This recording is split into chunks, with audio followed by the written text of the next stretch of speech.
Good evening and welcome to Poland Daily. I'm Nicholas Richardson and this is the news. A group of migrants has been camping out on the Polish-Belarusian border at Usnarz Górny for several days. So far, Lukashenko's regime rejected a proposal to accept a Polish humanitarian convoy to assist them. Representatives of the Polish media and opposition politicians, however, are taking advantage of the stalemate to improve their popularity by visiting the site. Belarus refused to accept Polish humanitarian aid for refugees. According to Prime Minister Mateusz Morawiecki, a government transport with a supply of tents, blankets and food cannot cross the Belarusian border. Despite the actions taken by Poland, the opposition accuses the government of a lack of empathy. Donald Tusk, the head of the Civic Platform party, announced that he was ready to talk to the government on the migration crisis. We are all victims because we are in conflict, so I expect the Polish government and the Polish president to act immediately to build such a consensus, national agreement on these problems. However, the actions taken so far by opposition politicians are in contradiction to the declaration of the Civic Platform leader. Yesterday, a member of the Civic Platform, Franciszek Sterczewski, tried to cross the border illegally with a package for the refugees. I am safe and sound. Soon I will write more about what happened there and what the meanness of this country looks like in the face of the suffering of innocent people. Thank you for your support, and I greet everyone from Usnarz Górny. Francis Sterczewski's behaviour has met with a wave of criticism. The leader of Poland 2050, Szymon Hołownia, however, expressed his pride in the attitude of the member of the Civic Platform. Are you laughing at him? That he does what every human should do? Today, when I listen to all those who curse Frank Sterczewski, I suggest that they took a look at themselves in the mirror. However, experts are critical of the action of this member of the Civic Coalition. Political scientist Kazimierz Kik believes that it turns our country into a laughingstock. He should not sit in the Polish parliament. I can already see him running up and down the steps of the Polish parliament. A wave of comments was also triggered by the entry of Klaudia Jachira, a member of the Civic Coalition, in which, while accusing Poles of passivity in the matter of immigrants, she accused them of anti-Semitism during World War II. Historians say it straight. This statement proves the historical ignorance of MP Jachira. There will be a petition delivered to the Ethics Committee. The historical illiteracy of MP Jachira does not justify the lies he publishes. Lech Wałęsa is also part of the narrative of the opposition deputies. The former president praised the scandalous words of Władysław Frasyniuk, who compared Polish soldiers to a pack of dogs. According to the sociologist Dr. Krzysztof Karnowski, representatives of the opposition are having a great time. Once again, we see that the opposition's deputies have some single sleeping bags to offer to these unfortunate refugees, as well as cabanos sausages and canned pork. This is a cabaret, and it is a cabaret that may end badly, because I do not know whether the Belarusian border services will share this sense of humour all the time, or whether it will end up with some radical action that I do not wish for anyone, even opposition deputies. There are still 24 people on the Polish-Belarusian border. The migrants were transported there by Belarusian security services, which are fueling the current crisis.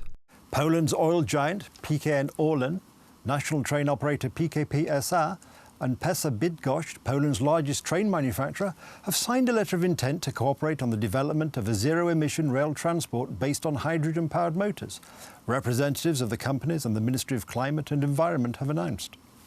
The first raw materials used to power locomotives were wood and coal. Later, the railway shifted to diesel. The post-war period was a period of intensive electrification of the country. However, climate change and the increasingly restrictive policy of the European Union with regards to carbon dioxide emissions require changes to be made in the Polish energy mix. Hydrogen is the answer to this challenge. We've prepared a Polish hydrogen strategy, which is at the government stage of the committees. Next, the committees will take the document as a strategy, which would be one of the horizontal documents, the most important ones, which delineate the development of the market.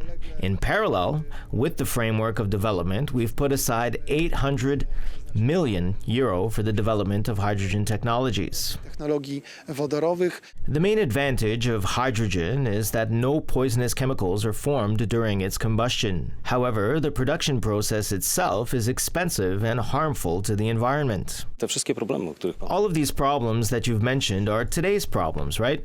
If we're talking about introducing a new technology, we have to take into account that the starting point is always fraught with such difficulties. These kinds of showstoppers, as we call them, which of course, for the time being, pose a certain obstacle.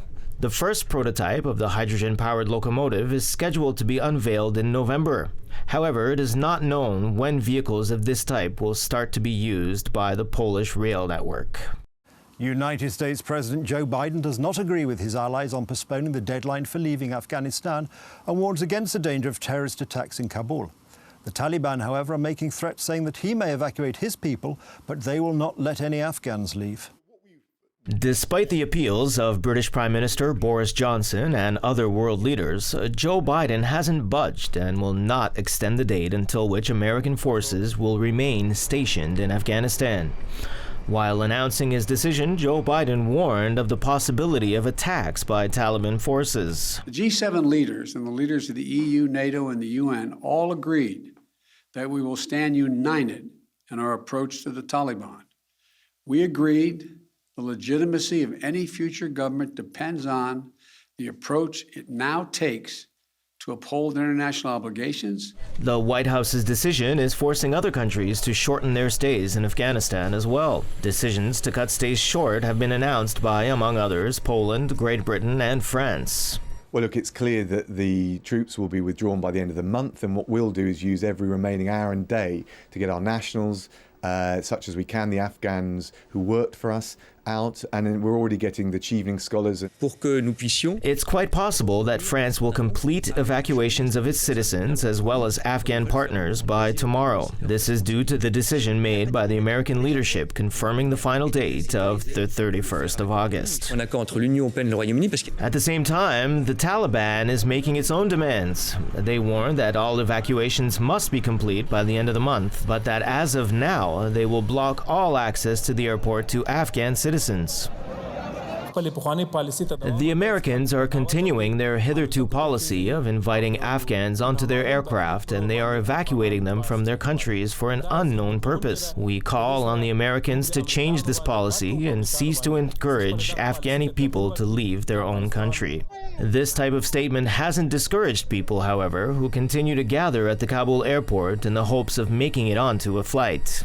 The situation on the street is very bad. People are crowding everywhere. We worry about the women and children who are in poor shape. At the airport in Kabul, one bottle of water costs $40 American and a plate of rice $100. This is out of reach of most people. Information about the Taliban conducting searches in homes and hunting down American collaborators are still coming out in the media. Unfortunately, reports about executions of citizens who were involved with the American-backed government are also coming out. The United Nations Security Council is calling on countries to react and bring the Taliban to account for their actions. Charlie Watts, the drummer of the Rolling Stones, died yesterday at the age of 80.